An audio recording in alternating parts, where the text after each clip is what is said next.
Morning, ladies and gentlemen. After such a wonderful, beautiful, melodious voice, I hate to speak.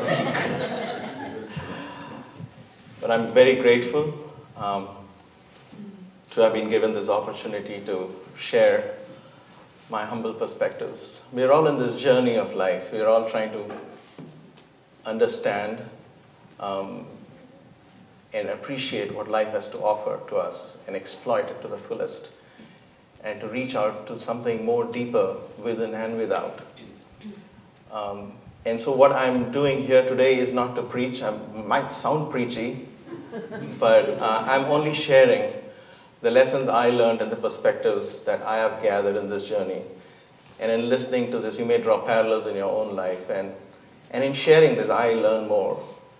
As Richard Bach in his book, I think it was Illusions, he said, you teach best what you need most to learn. So if you do find my teachings really good, then you know I'm the first student who really need to learn it. And I'm grateful to this divine power which we call God, to this infinite intelligence that gives me such opportunities to share. Because every time I share, I know I'm on my toes, because that puts me back into this learning mode. And I allow this energy to come forth and share these thoughts with us all today. I lived my youth in an ashram for 15 years, from the time I was 17 till I was 32 when I got married to Maya. And during those 15 years, there were no TVs, and of course no dating. And so my friends asked me, so the first girl you met, you just married her, right? Well, that's a whole different story. But then what I really learned in these 15 years of a very traditional lifestyle, where all we did was, it was associated with an educational institution. At that time, it was an experiment, and we were the first batch of students, which the experiment was Sai Baba, who was my guru. He wanted to take students away from the cities, put them in a village and say, now just focus on your education, but along with the education, find out what your purpose in life is, find out who you are, and learn education for life, and don't make it a begging bowl and take that degree and say, give me a job kind of a thing. So I'm very grateful I was part of that experiment. But in those 15 years, I got a chance to watch him, stay with him, and meet so many yoga masters. And what I found was these masters seem to possess not only youthfulness and grace and knowledge, but they also seem to possess an access, like a backdoor entry to a source which was infinite in its capacity to give. And I always wondered, how did they do that? How was that even possible? Because when you think of success today, when management schools teach you, and your colleges teach you, and universities teach you, they teach you how to be successful. They talk about what degrees you need to learn, how you need to communicate, and how you need to dress, and how you need to do this and that. And they give you all the crutches to lean on to say, I'm successful. But I look at these masters, starting from Jesus, because I was raised in a Roman Catholic school, so I was raised part Christian. And you look at these masters and what they achieved, you look back at what was their crutches? What is the secret of their success? Were they educated? No. Were they excellent orators? Probably no. I don't know about Jesus, but I know these masters whom I lived with, they weren't. They didn't have money, they didn't have education, they didn't have anything that we use as excuses for not being excellent or not being performing well in our lives today. We use excuses. Oh, my childhood was like this. Oh, my parents were like this. Oh, my school was like this. Oh, my community was like this. Oh, I belong in this Western, modern, materialistic culture. You come from a spiritual culture. We always have excuses as to why we are not there. But when I look at these masters, they had none of these. They didn't have iPads and iPods and phones, and they didn't have computers. They didn't know anything, and yet what was that they used? What was that source that they used to change the world? Think of all the major changes that has happened in this world. It was one Jesus, one individual who changed the world forever. It was one Prophet Muhammad who changed the world forever. It was one Vivekananda who changed the world forever. It has always been one person. It's never been a group. These people didn't look for groups for support. They didn't go for counseling. They decided to go achieve, and they set out to achieve, and they achieved. So I always ask myself, how do they do this? And through the years of my staying with these masters, I learned that there were signs of these Zodiac. I call them the signs of Zodiac, the Zodiac of human excellence. I saw some of these traits that were in them, embedded in them, that came out through their thoughts, through their words, through their deeds. And I learned it, and I use it in my everyday life, and I find how wonderful life becomes, how miraculous life becomes when you allow these traits to express itself unconditionally, without any inhibitions. I usually do this as a 12-week workshop, one day every week, and then you work on each sign a whole week, then you come back and we take, but today I have less than 30 minutes. So I'm going to list them out first because I may not be able to finish all of these. I'm going to list them out so you at least have something to think about. And these are words I rediscover them as I go through life. It's not set in stone or etched in stone. The meaning changes for me as I go along, but these constantly keep me alive. And the more I discover the inner meaning of each of these, the more life becomes magical. And there is never a dreary day. Including this morning when I got up and saw the beautiful snow laden on the trees, I was like, wow, this is like the final goodbye, and the winter is giving me final climax. And see, watch this, and bye, see you next year, hopefully. But it was beautiful, and you always end up being grateful. So the 12 signs of the Zodiac, as we believe that these are signs of the Zodiac that influence our inner psyche. I believe them too, and I believe that's a science that's evolved thousands of years ago. What lacks in that science is the interpretation today. But the science itself is very true, because we are biomagnetic creatures, and we do interact with the cosmic universe in its own way. If Jupiter was to move and come closer to the Earth, I know there will be just big changes on the Earth, not only weather-wise and things like that, but it'll affect us and how we think and how we behave and how we live. So we do have these interactions with the cosmos around us, which we are part of. We are made of the same elements that comprise this universe. Having said that, there is also these 12 signs of Zodiac that are purely spiritual in nature, that has helped me to bring out the best in me. And I wish to share that very humbly with you all. One was constant integrated awareness. These masters always possess this first fundamental core belief that they came from. They had something constantly in them. It wasn't like a one sermon a week or one book, we read a book, we get inspired, yay, I'm there, and then suddenly, the next CNN, we watch something like, okay, I'm lost, bold and beautiful, I don't know, desperate housewives, whatever brings your energy down. And then we come back, and then we look for one more sermon, or one more book, or one more song, or one more friend, and that goes on. But these people had something constant in them. There was an awareness. That awareness was constant. And I often ask myself, what was this awareness? I learned that this was an integrated awareness, constant integrated awareness. Integrated what? These people always constantly were aware that they were more than the sum total of their body, mind, and spirit. They never treated their body separate from their mind. They never treated their mind separate from their spirit. They knew that it is all one package. We know this in theory, but when was the last time we sat at a dinner table, watched the food on our plate and said, I wish how this is going to affect my thinking tomorrow? We don't. We are worried about the texture, the content, and those of us who are health conscious are worried about the calories and this and that, but very rarely we wonder, what am I going to eat today is probably going to affect how I think tomorrow. And it does. What you are today in your body is based on how you have been thinking all these years. And what you're thinking today is based on your inner spiritual core belief. So the constant integrated awareness I ask myself every day is, who do I perceive myself to be? I don't worry about how I perceive people out there. I don't worry about how I perceive a circumstance out there that is presented to me. Oh, he must be a good guy. Let's change my perception about him or her. I always ask myself, how do I perceive? Where do I come from? Who's this person looking through these eyes? Who's this person speaking to us? Who is this person using this intelligence? Who is this I? Am I the body? Do I see myself limited to how I look, where I come from?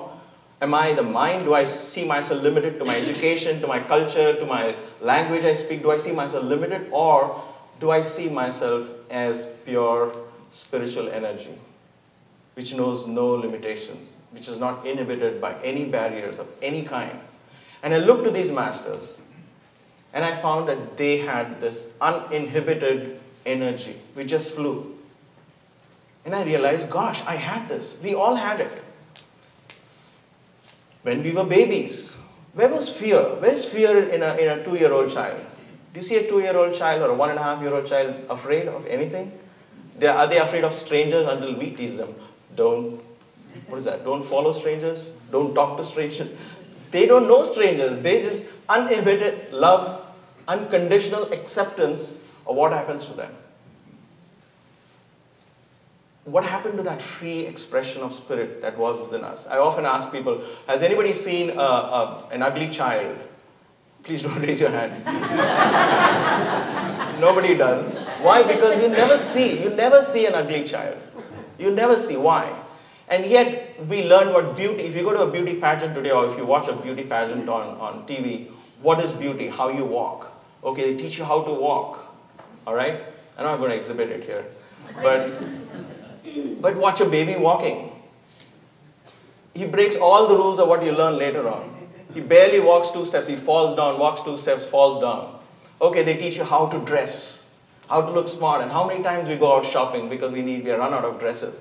Look at the baby, oversized diapers. We are taught how to communicate, how to stand, how to behave, how to do a public speaking. This. Keep this in mind, keep this in mind. Watch a baby communicate. Just babas and boo-boos comes out of his mouth. He drools, for crying out loud. So he cannot communicate, he cannot walk, he cannot dress. And yet, why do you find him so beautiful? Look at a baby and all your stress just fades away. You feel you're in the presence of God. Even the greatest atheist, I always tell them, look into a baby's eyes and please tell me that you don't believe in God, or you don't believe in something more beautiful than yourself, or much more larger than yourself. It's very hard. You've got to be really hard guy to say, nah, the baby doesn't do anything to me. Why? Why is there so much beauty there? Why is there so much everything there? Because at that point in life, I think the spirit is communicating through this body without any inhibition. Without any inhibition. And that's why there is beauty, there is everything, there's perfection, there is peace, there's calmness in this child. And the child itself doesn't experience fear, shame, hatred, nothing. It's a free child. We were all there. We all had this immense kingdom of God shining through us. Everybody found us most adorable. I hope they still do. I know my wife does. Constant integrated awareness. How do I see myself when I look into the mirror every morning, every afternoon, every night? How do I see myself? I think I need to ask that question every day. And as I see my questions coming to, I see myself as a spirit, then I find a sense of freedom that is too good to be true. I find an access to something so large, so infinite, it's just too good to be true, but it is. I know we are taught that something is too good to be true, it's probably not. That's what they teach you on the internet. Somebody gives you too good an offer, don't trust it. It's probably true in the internet world, but in the spiritual world, it's too good to be true. It is. It is true. It is true. The kingdom of God is within us, and we are divine. We are co-creators with the universe, with God. He expresses itself through us. This is the divine play of consciousness that we are all part of. That is my inner belief. That is what I've grown to believe. And the more I believe in it, the more I find my thoughts, my words, and my actions come in sync. And it starts attracting powers and the universe and the resources to do whatever I want in life. It just falls in place miraculously. But I know it's not a miracle anymore. It just comes from how I perceive myself. Self-satisfaction was the next one I saw in them. They were constantly satisfied. They were never in want. They never wanted. They didn't have anything and yet didn't want anything. They never had anything. Some of these masters I went, they wouldn't know when the next meal is coming from. They would wear just barely any clothes and walk around the streets, and I would say, please teach me yoga, because I know when they sit in meditation, they would sit like a rock, and I was like, how do they do it? How do they do it? I need to catch this guy and ask him, how does he do that? Doesn't his legs go numb? But you have to chase them and ask them these things. They never were in want. You know, at least in Hinduism, and I'm not sure of the other religions, in Hinduism, wanting or desires is not considered a good spiritual trait. So keep desires away. And I used to wonder, what is wrong with desires? I mean, I've been given the senses, I've been given a tongue to taste, and I've been given the ears to listen, and been given eyes to enjoy colors. How can you say that desires are bad? Then I understood the inner meaning of that is the wanting is bad. The wanting is bad. It's not the desire, it's the wanting. If you have a desire and you say, what I've learned with desires now is I get a desire and I say, all right, universe, God, you gave it to me, you better handle this. I feel free from it. The more if I own my desire, then I'm now stressed out. Now how do I fill this desire? What do I do with this? It's driving me crazy. But if I place it at the feet of my inner sanctuary, at the feet of my altar within, and say, this is given to me, and I know if a desire is given to me, I'm also given the power to make it true, but then you handle it. And I allow a bigger force to take over. I'm free from the desire. I'm freed from the wanting. And therefore I feel satisfied, because I've taken it to the highest power and say, you fulfill it. Now I'm happy. That self-satisfaction comes from your identifying yourself with everything, and therefore your wanting becomes less, and you become more and more grateful for what you have. And the more grateful you are for what you have, the more you're given opportunities to be grateful for. And that never ends. The thank you never ends. Self-confidence was an amazing trait I saw in these people. They were never afraid of anybody or anything, like that 2-year-old child. They were not afraid. I used to be, when, Sai Baba was a 14-year-old from a very remote village in India, when he gave up everything and he said, I want to change the world. The villagers thought he was possessed by some evil spirit, so they cut open his head and did all kinds of things to drive the demon away, or whatever they believed at that time.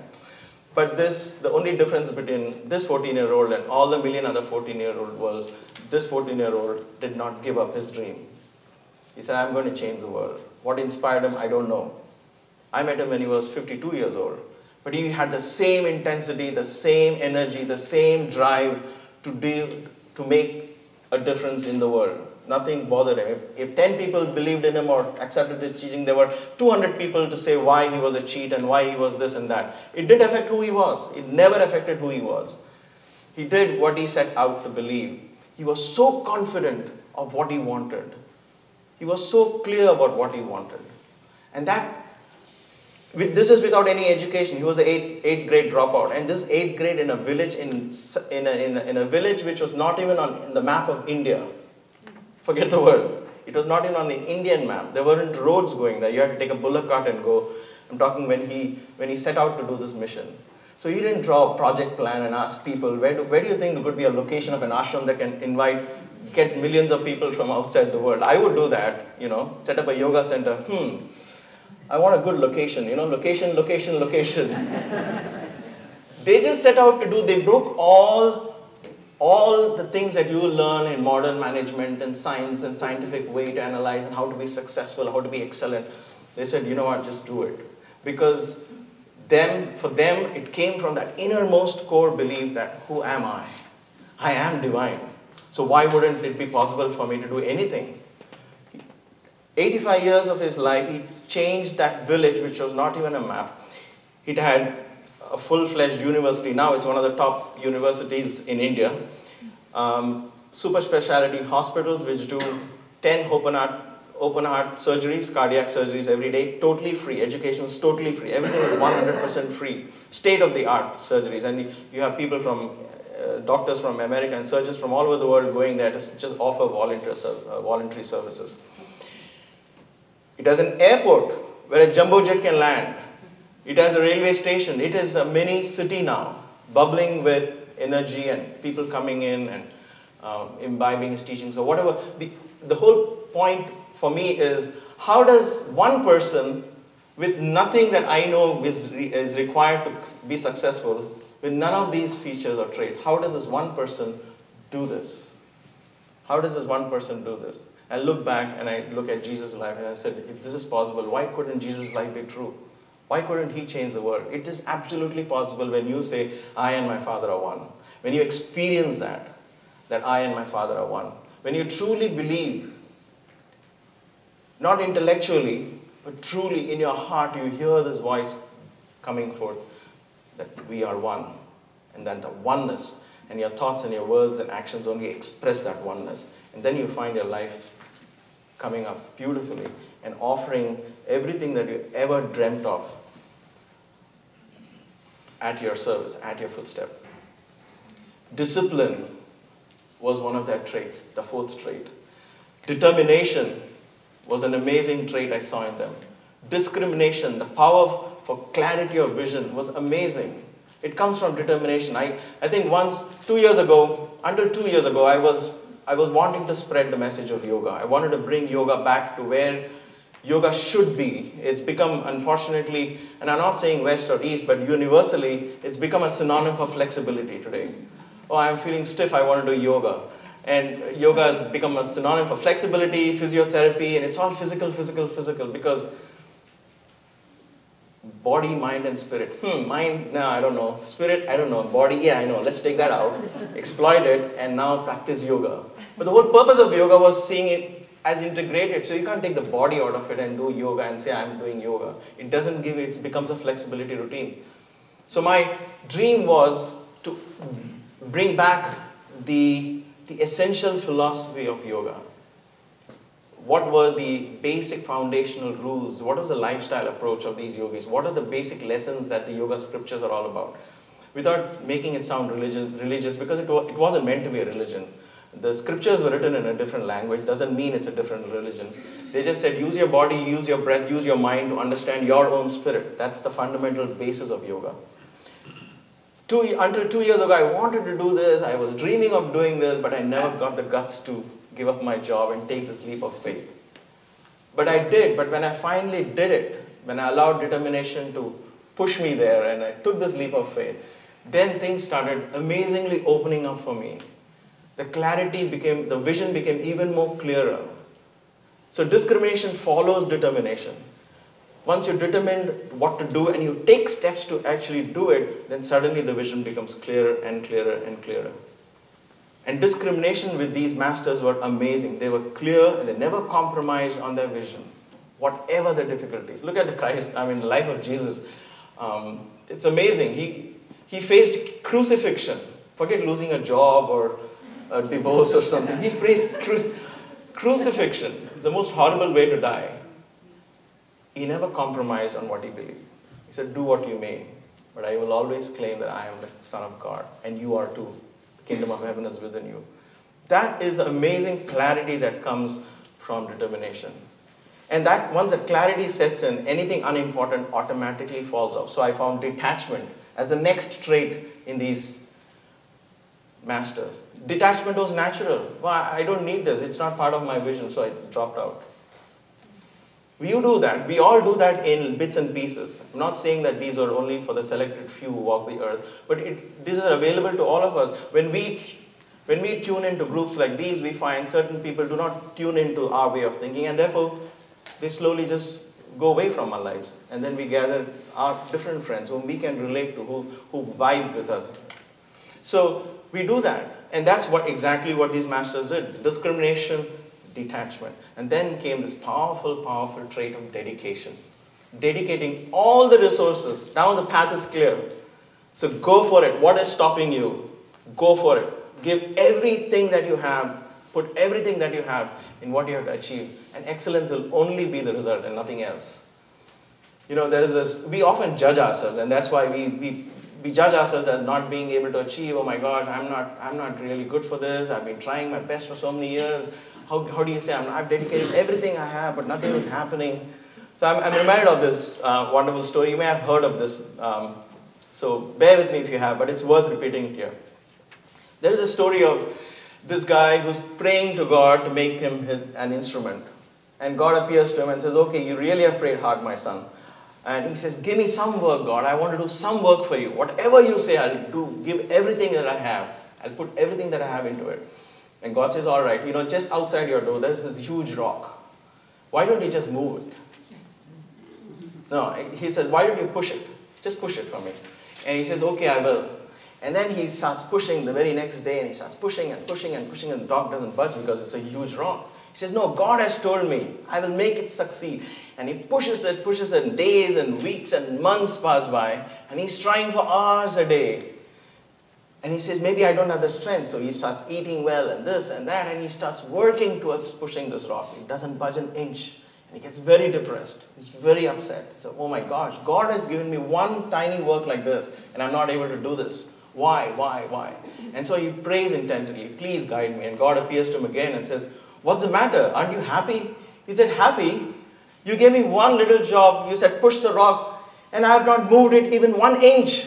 I've been pushing against it and pushing it for weeks and months. He says, and God says, my son, I told you to push the rock. I didn't ask you to move it. Look at yourself by trying to push it. Look at yourself, how ripped you have become, how healthy you have become, how you have changed your entire lifestyle to make that happen, how you have changed yourself. I only asked you to push. I didn't ask you to move the rock.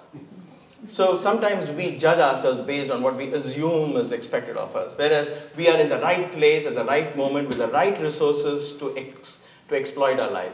We have earned this. We have earned this position, this place in our life. Right now, this moment, we have earned it. We have attracted it into our lives. I 100% believe. And I'm not saying it's because now I'm on a stage here.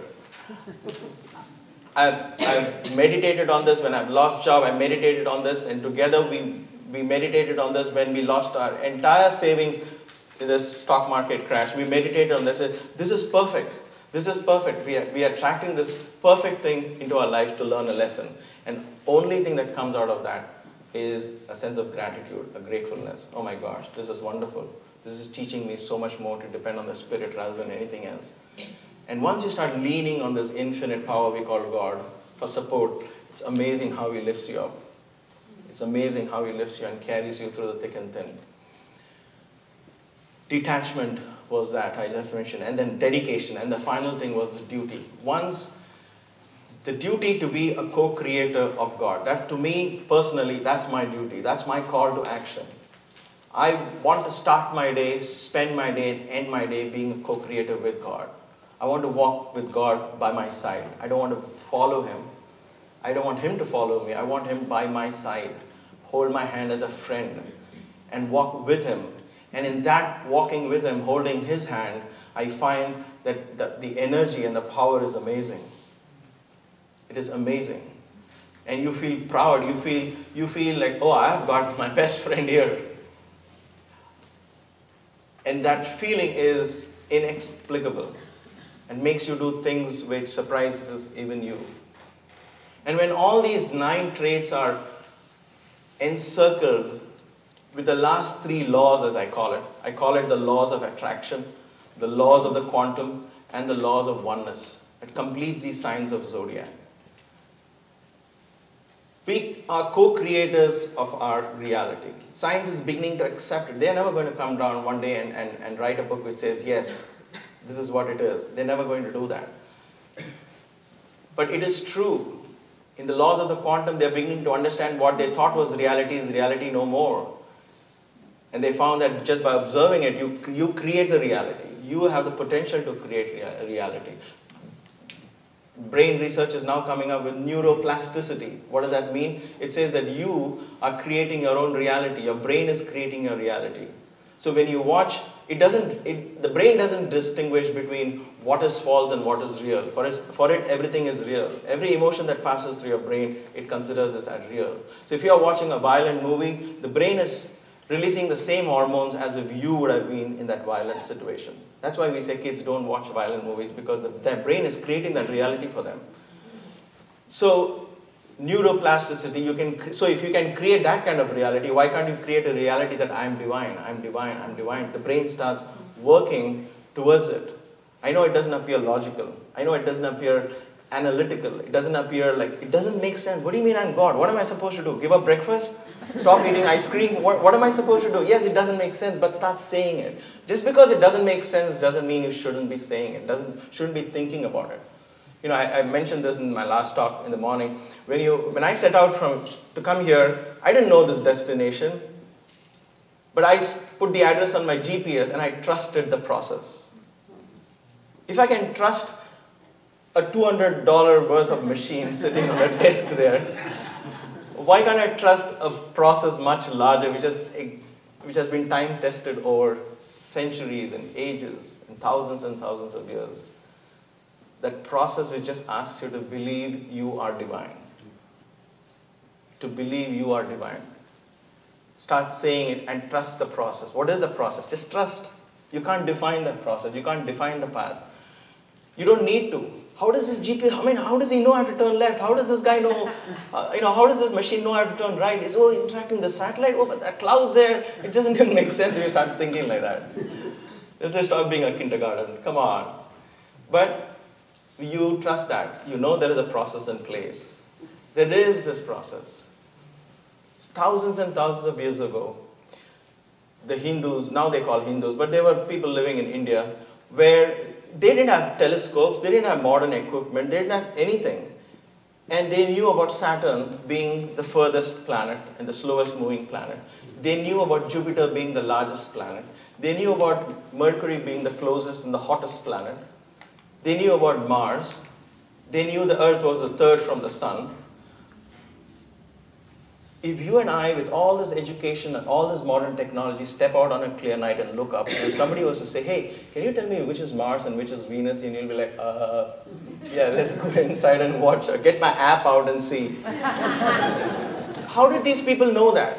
How did these people know that? Some of these scriptures which talk about the distance between the Earth and the moon, they use different measures. They call it in measures in seconds and things like that. But if you translate that in modern scientific, modern measurements that you and I are aware of, this is 95% same.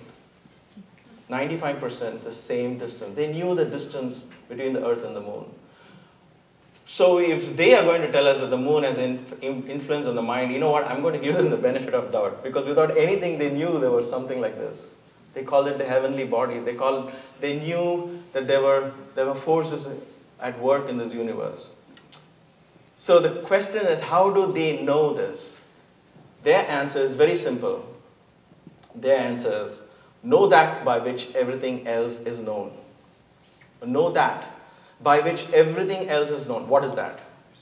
Yourself. Who you are. If you know who you are, you will know everything that is there, that is to be known. My dear brothers and sisters, the energy that you can release if you start identifying yourself with the Most High is amazing. It's amazing. All we need to do is start believing in that and releasing that energy. When I first began my stay at Sai Baba's ashram, I spoke in his presence and I said this prayer, recited this prayer from St. Francis of Assisi, make me an instrument of thy peace.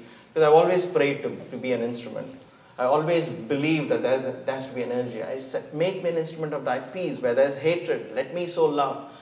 And I spoke it, and then Sai Baba came and said, who are you to say, make me? You don't order God and say, make me do this, make me do that. I was like, oh, that was what was printed out. I didn't tell him. Well, I didn't tell him that, but I was thinking, what else should I say? He says, make a request.